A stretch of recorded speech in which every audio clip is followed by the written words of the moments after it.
El Copusi 2017 en la Universidad Nacional de Villa María reúne a investigadores, científicos y periodistas. Tal es el caso de Nora Bar, editora de la sección Ciencia y Salud en el diario La Nación, desde hace 30 años, Nora, ¿no? Bueno, desde hace 30 años no soy editora de una sección en particular, pero sí editora de las noticias de Ciencia y Salud, porque bueno, estuve a mi cargo el suplemento de salud que se publicó entre 95 y 2000, después entre 2000 y 2011 una sección diaria dedicada específicamente a temas de ciencia, salud y tecnología, que creo, por lo que yo tengo conocimiento, fue no sé si la única o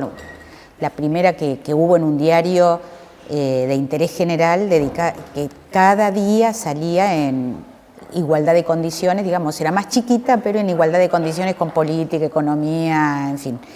En 2011 esa sección se cerró y se abrió una sección que se llama Sociedad, donde ya no todos los días, pero sigo trabajando en los temas de ciencia y salud, tecnología, también para la edición online y para el canal de televisión que desde el año pasado tiene La Nación, que se llama La Nación Más. Hablábamos con algunos participantes de este Copusi acerca de la cantidad de divulgadores que hay que vienen de las ciencias duras y por ahí pocos periodistas científicos. ¿Cómo lo ve usted y cómo ve el rol del periodista científico con relación a eso? Bueno, el lugar que ocupaba normalmente y que debería ocupar el periodista científico hoy está tremendamente disputado, porque por un lado tenemos los centros de popularización de la ciencia o de promoción de la ciencia de las universidades, de los centros del CONICET, de las empresas, por ejemplo, farmacéuticas, de empresas tecnológicas y los propios investigadores,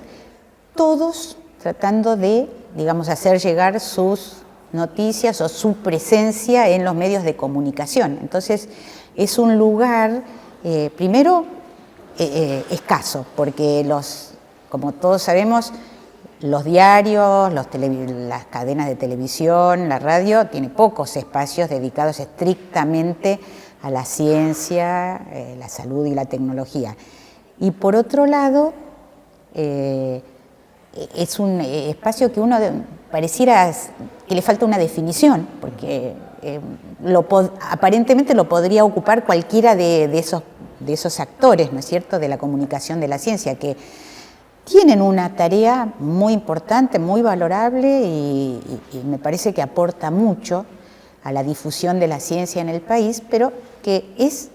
diferente de la del periodista científico.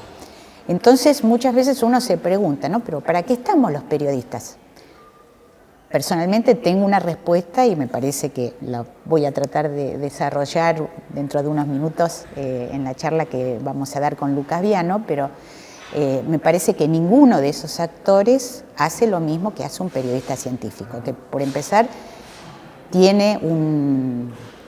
una cierta distancia con el sistema científico, con los investigadores, con las empresas, con las instituciones. Es un poco tiene una cierta tarea por ponerlo entre comillas, de auditoría de la ciencia, del conocimiento científico. Debe explorar la contradicción y, por supuesto, tiene que poner de manifiesto cuando hay conflictos de interés, claro, etcétera, que es algo que cada uno de estos otros actores les es difícil abordar, ya sea porque trabajan para las instituciones o porque como investigadores también forman parte de una corporación de alguna manera, o simplemente con la mejor voluntad, tal vez saben mucho de ciencia, pero no están entrenados en el manejo de estos conflictos de interés que se producen, como en todas las organizaciones humanas, también en el sistema científico. Y además para aplicar criterios de noticiabilidad o valores noticias, como en cualquier otra sección de un diario, en el caso suyo. Absolutamente, absolutamente. Lo que pasa con la mayoría de estos otros actores es que no tratan al hecho científico en general, estamos hablando como noticia, ¿no es cierto? Y por otro lado, no tienen muchas veces ciertas limitaciones cuando son departamentos institucionales con respecto al tipo de temas que pueden tratar. No podrían, por ejemplo, hacer una nota sobre mala praxis de los investigadores, de los propios investigadores. Su tarea, lógica y lícita, es promover el trabajo de los investigadores de la institución, ¿no es cierto? También aparece el concepto de posverdad. ¿Qué opina usted de eso? Bueno, es un concepto que ahora está muy de moda y creo que es muy bueno tenerlo en mente porque desnuda de alguna manera las diferentes falacias o malversación de conocimiento científico y que se da en muchos ámbitos de la realidad. Creo que si bien también hay en el ámbito científico, el sistema científico es el que de alguna manera lo trata de la manera más saludable, porque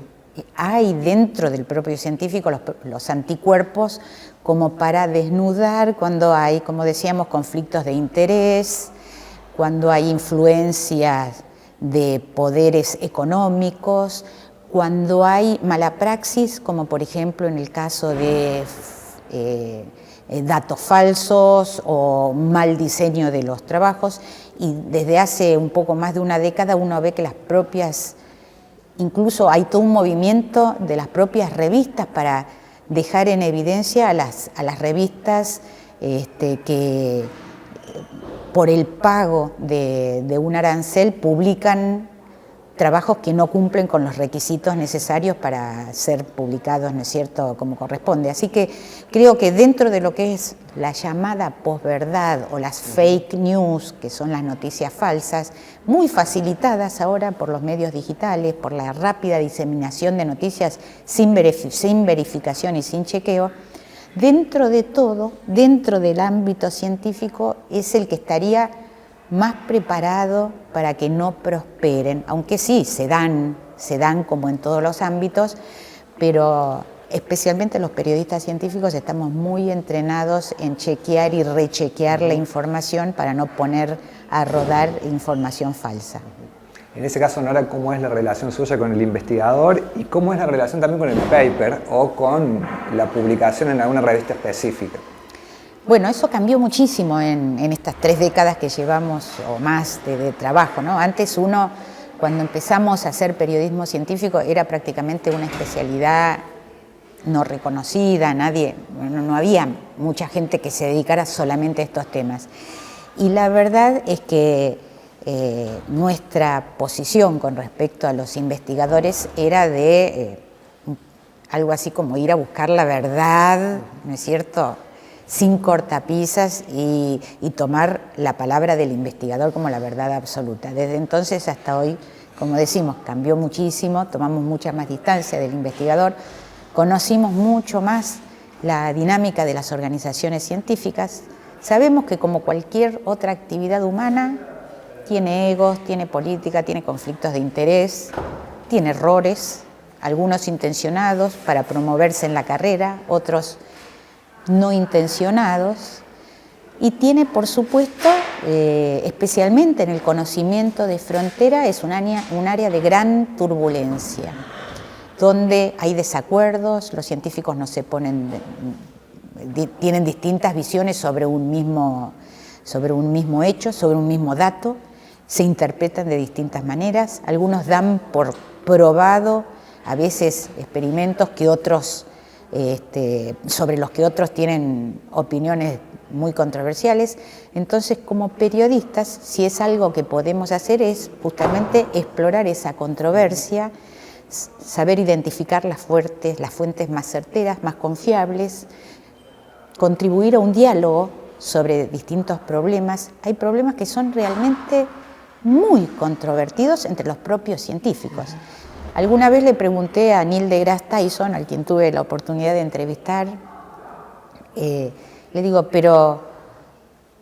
¿qué pasa? ¿La ciencia es menos confiable ahora? Porque uno ve que las retractaciones de papers científicos crecen enormemente año tras año. Y él me contestó, la ciencia de frontera siempre fue una región turbulenta. Lo que pasa es que ahora en todos los congresos donde se presentan trabajos a veces preliminares o tentativos, hay un periodista científico que lo recoge y muchas veces le da a esa hipótesis un carácter de definitivo que no la tiene, porque un experimento recién adquiere validez para los propios científicos cuando es replicado. Y eso lo vemos en muchísimos ámbitos, desde las células madre hasta, para no hablar de pifias directamente, como se dio, por ejemplo, con el primer anuncio de detección de ondas gravitacionales, que a la semana se dieron cuenta de que había habido un error y sin embargo se había publicado en todos los diarios del mundo. Bueno, Nora, muchísimas gracias por esta charla. Al contrario, gracias a ustedes. Dialogamos con Nora Barr, editora de la sección Ciencia y Salud del diario La Nación, en este COPUSI 2017.